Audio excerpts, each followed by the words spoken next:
ఇప్పుడు నక్షత్రం దారి చూపించడం ఏంటి, ఏదో వెర్రితనం కింద ఉందా అని కూడా మాట్లాడేవాళ్ళు కొంతమంది ఉన్నారు. పెద్ద నక్షత్రాలు ఉన్నాయి, చిన్న నక్షత్రాలు కూడా ఉన్నాయి అని చెప్పేసి నేను సైంటిఫిక్గా చదివాను. పెద్ద నక్షత్రాలు ఉంటాయి, చిన్న నక్షత్రాలు ఉంటాయి. కొన్ని నక్షత్రాలు ఏమవుతాయంటే ఆ గురుత్వాకర్షణ శక్తిని బట్టి అవి ముక్కలు అవ్వడం, మళ్ళీ అవి కూడా నక్షత్రాలుగా రూపు చెందడం అనేది ఉంటుంది. అవి కూడా విశ్వంలో తిరుగుతుంటాయి అని చెప్పేసి నేను చదివాను. కాబట్టి పెద్ద నక్షత్రం మాత్రమే అని అనుకోకలద్దు, దేవుడు చిన్న నక్షత్రాలను కూడా సృజించగలడు.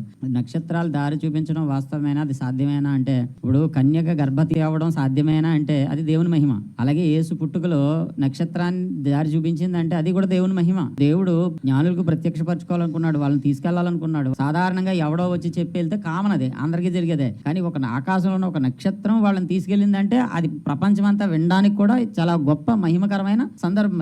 అది ఇప్పుడు కూడా మనం చెప్పుకోవడానికి చాలా ఆశ్చర్యకరమైన సంగతి. యేసు ఆశ్చర్యకరుడు, ఆయన జన్మలో ఉన్నవన్నీ ఆశ్చర్యకార్యాలే. కాబట్టి నక్షత్రం ఖచ్చితంగా దారి చూపించింది.